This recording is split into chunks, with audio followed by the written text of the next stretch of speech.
Students देखिएगा, आपका जो नेक्स्ट चैप्टर थर्ड है, pair of linear equations in two variables.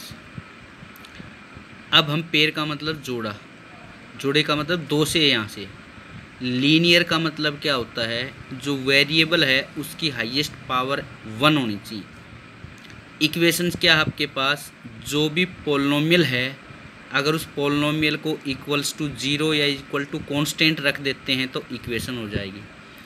अब वेरिएबल को हम किससे लिख देते हैं, वेरिएबल क्या होता है जिसकी वैल्यू वेरी हो जाएगी, चेंज हो जाएगी।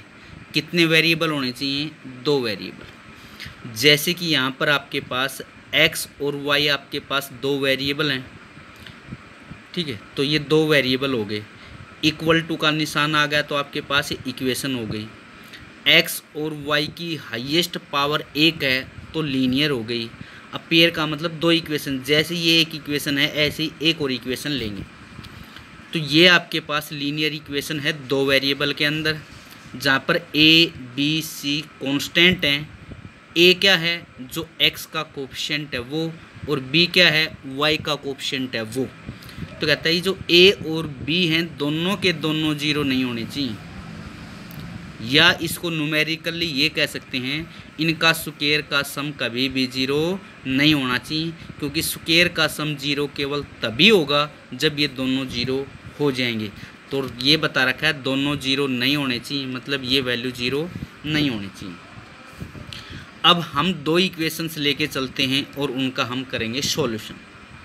अब 2 टाइप के सॉल्यूशन होते हैं, एक तो है ग्राफिकली सॉल्यूशन होता है, एक एल्जेब्रिकली सॉल्यूशन होता है। तो सबसे पहले हम ग्राफिकली सॉल्यूशन पढ़ेंगे। जैसे आपके पास एक इक्वेशन ये है, दूसरी इक्वेशन है ये है। मान लीजिएगा a1x plus b1y plus c1 equal to 0, a2x plus b2y plus c2 equal to 0। ये 2 इक्वेशंस हैं। तो ग्राफ बनाने के लिए आपके पास पहली जो लीनियर इक्वेशन है, इसका ग्राफ बनाने के लिए आपके पास सबसे पहले टेबल बनाएंगे, क्योंकि लीनियर इक्वेशन का ग्राफ जो होगा हमेशा एक लाइन आएगी। भाई ये एक लाइन हो गई, ये दूसरी लीनियर इक्वेशन है, इसका ग्राफ भी आपके पास क्या आएगी, एक लाइन। 2 लाइन आएंगी, तो जो 2 लाइन आएंगी वो आपके पास 3 टाइप्स के बिहेव करेंगे, 3 टाइप के केस बनेंगे। या तो दोनों की दोनों लाइन इंटरसेक्ट करेंगी, मतलब आपस में काटेंगी कहीं ना कहीं, या दोनों की दोनों लाइन कोइंसाइड करेंगी। कोइंसाइड का मतलब एक लाइन आ गई उसके ऊपर ही दूसरी लाइन आएगी, या दोनों की दोनों लाइंस क्या हो जाएंगी, पैरेलल। एक लाइन है दूसरी लाइन उसके पैरेलल आ जाएगी। अब ग्राफ खींचते हैं। जैसे सबसे पहला केस हम लेके चलते हैं, जब लाइन इंटरसेक्ट करती हैं तो क्या होगा देखिएगा। तो ग्राफ खींचने के लिए आपके पास सबसे पहले टेबल बनाएंगे। टेबल के लिए आपके पास x और y की वैल्यू निकालेंगे। कैसे, जैसे ये इक्वेशन ली, इसका ग्राफ बनाते हैं। यहाँ पर हम x की वैल्यू रख देते हैं 0। हम x की कोई भी वैल्यू रख देंगे, y की वैल्यू आ जाएगी, या आप y की कुछ भी वैल्यू रख दो, x की वैल्यू आ जाएगी। तो अगर हमने x की वैल्यू 0 रखते हैं तो y की वैल्यू -1 आ जाएगी, तो पॉइंट आ जाएगा 0 -1।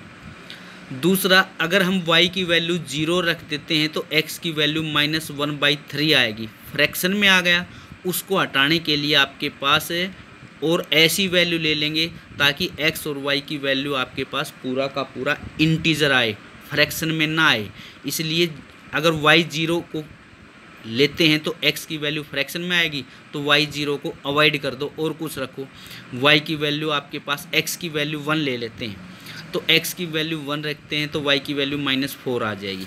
तो पहली जो इक्वेशन है इसकी ये टेबल आ गई। अब इसका ग्राफ बनाते हैं। पहली का कहता है x की वैल्यू 0, y की वैल्यू -1, पॉइंट को प्लॉट करो। x की वैल्यू 0, y की वैल्यू 0, y की वैल्यू -1, ये पॉइंट आ जाएगा 0 -1। तो इस पॉइंट को आपने ऐसे सर्कल कर दिया। दूसरा पॉइंट है x की वैल्यू 1, y की वैल्यू -4, तो x की वैल्यू 1, y की वैल्यू -4, ये पॉइंट आ जाएगा। ये 2 पॉइंट आ गए। दोनों पॉइंटों को स्केल से मिला देंगे तो आपके पास एक लाइन आ जाएगी, और ये लाइन की इक्वेशन है 3x + y + 1 = 0। अब दूसरी लाइन है आपके पास, इसका ग्राफ बनाने के लिए इसकी टेबल बनाएंगे। इसकी टेबल के लिए फिर वही x और y की वैल्यू, मान लीजिएगा x की वैल्यू 0 रखते हैं तो y की वैल्यू फिर फ्रैक्शन में आएगी, तो y की वैल्यू 0 रख कर देख लो। अगर y की वैल्यू हम 0 रख देते हैं तो 2x + 8 = 0, x की वैल्यू -4 आ जाएगी। उसके बाद x की वैल्यू -1 रख देते हैं, तो अगर x की वैल्यू आपने -1 रख दी तो y की वैल्यू 2 आ जाएगी। इसमें रख कर देख लेना, सोल्व कर लेना, ये वैल्यू आ जाएगी।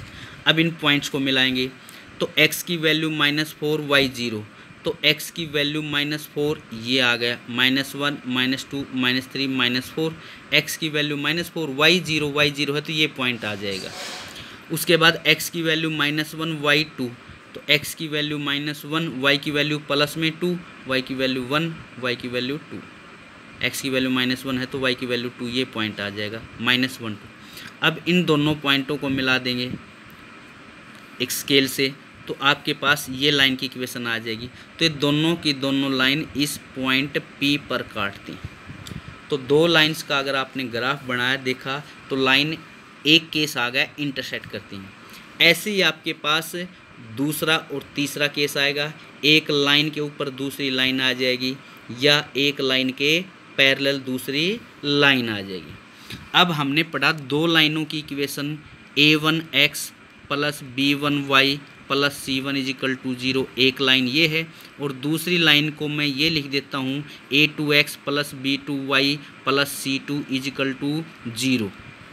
ठीक, तो जो a1 है वो क्या है, x का कोफिशिएंट, b1 y का कोफिशिएंट, c1 कांस्टेंट टर्म पहली लाइन की इक्वेशन के अंदर, a2 क्या है, x का कोफिशिएंट है, b2 y का कोफिशिएंट है, c2 कांस्टेंट टर्म है दूसरी लाइन की इक्वेशन के अंदर।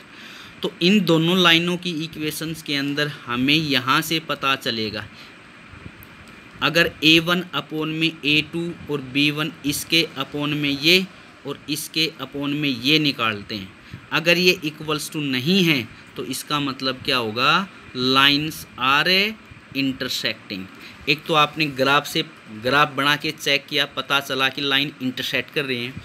एक बगैर ग्राफ बनाए हम कैसे पता कर सकते हैं कि लाइन इंटरसेक्ट करेंगी या नहीं करेंगी, तो इनके कोफिशिएंट से पता चल जाएगा। अगर ये कंडीशन हो गई तो हम कह देंगे लाइन इंटरसेक्ट कर रही हैं।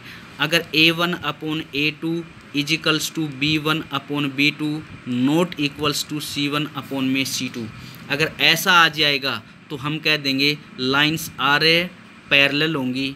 और अगर a1 upon a2 = b1 upon में b2 = c1 अपॉन c2 आ जाएगा तो हम कह देंगे लाइंस आर कोइंसिडेंट, एक लाइन के ऊपर ही दूसरी लाइन होगी, यहाँ पर लाइंस क्या होंगी, पैरेलल होंगी।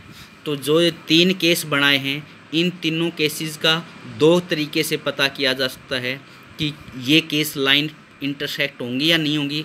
एक तो ग्राफ बनाओ, ग्राफ बना के पता करो इंटरसेक्ट कर रहे हैं या नहीं कर रहे हैं। दूसरा, हम इस तरीके से बिना ग्राफ बनाए ही पता कर सकते हैं कि लाइन इंटरसेक्ट करेंगी या नहीं करेंगी। तो इन तीन कंडीशंस के ऊपर आपको सब पता चल जाएगा किस टाइप की लाइन होंगी, या ग्राफ से ग्राफ बनाओ, ग्राफ बनाने के बाद अपने आप पता चल जाएगा ये किस टाइप की लाइन की इक्वेशंस हैं।